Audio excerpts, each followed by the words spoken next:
Hi guys! Magandang gabi. Welcome back po dito sa Gandara SRU channel for Showbiz Update. Andito na naman nga po akong muli nagbabalik upang maghatid sa inyo ng latest update and fresh happenings patungkol po ngayon ito kay Kim Chiu. Isang sad news ang atin pong nabalitaan dahil inilabas na sa publiko ang tunay na naging problema ng magkapatid na Lakam and Kim Chiu. Lakambini Chiu and Kim. Noong nakaraan, pinag-usapan din to ng mga fans na nagkaroon ng unfollowan ang dalawa sa social media. Pero kumalma ang chika dahil ayon sa balita ay nagkaayos. Kasi pinipilit talagang ayusin ang problema pero hindi pala. Nagkaayos yung dalawa. Kaya ito, at umabot na si Kim Chiu sa punto na kinakailangan niya magdesisyon at gumawa ng legal action against her sister. Kinakailangan na niya mag-complaints.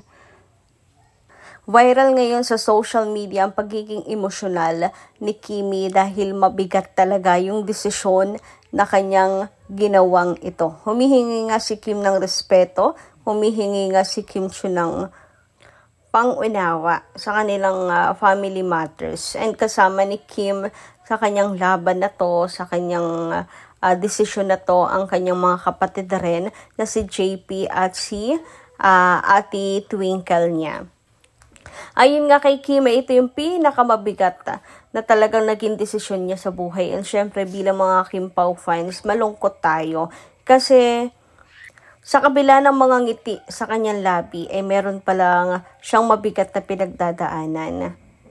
Ayon nga kay Kim, ay milyones yung nawala.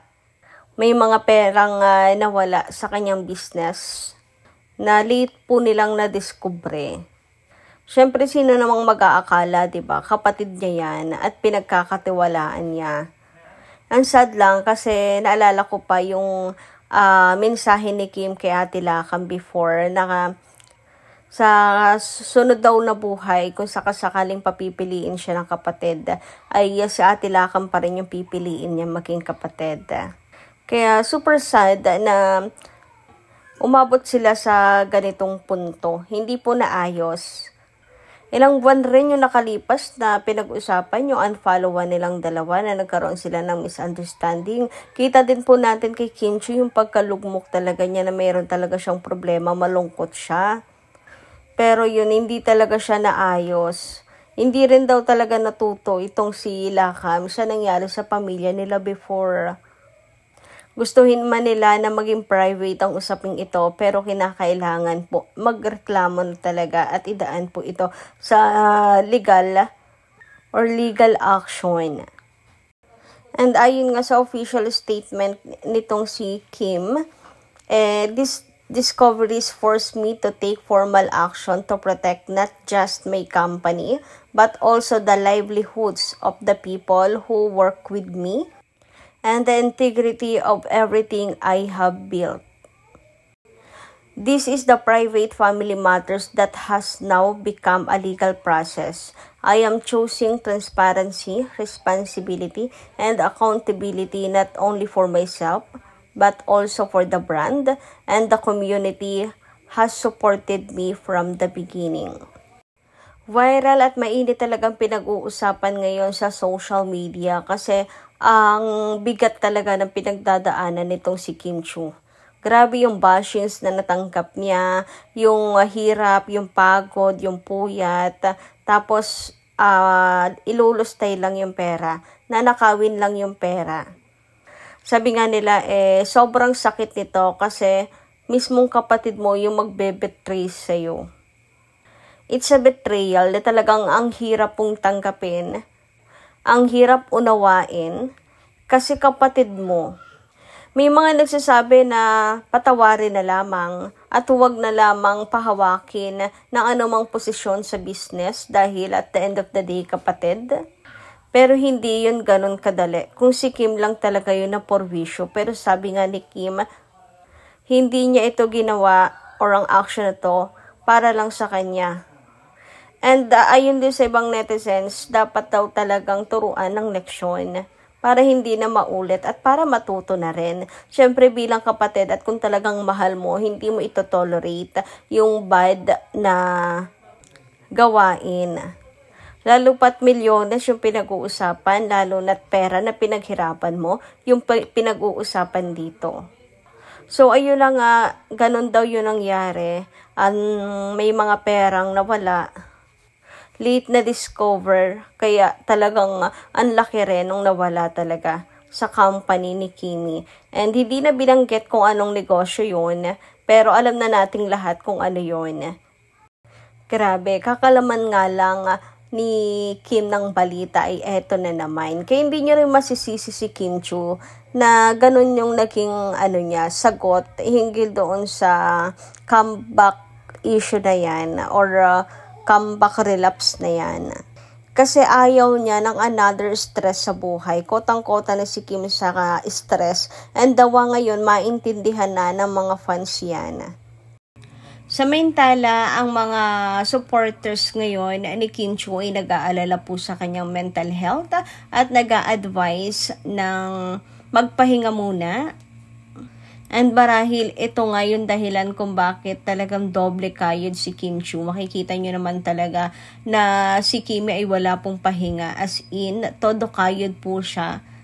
Kaya mas masakit na sa mga fans na malaman na grabe. Si Kim hindi napapagod, grabe yung dedication, grabe yung puyat, pagod, yung bashing na tanggap niya, tapos ganun lang mawawala yung kanyang pinaghirapan. Kaya ngayon, pahinga daw muna si Kim, ayon sa concern ng ilang mga fans.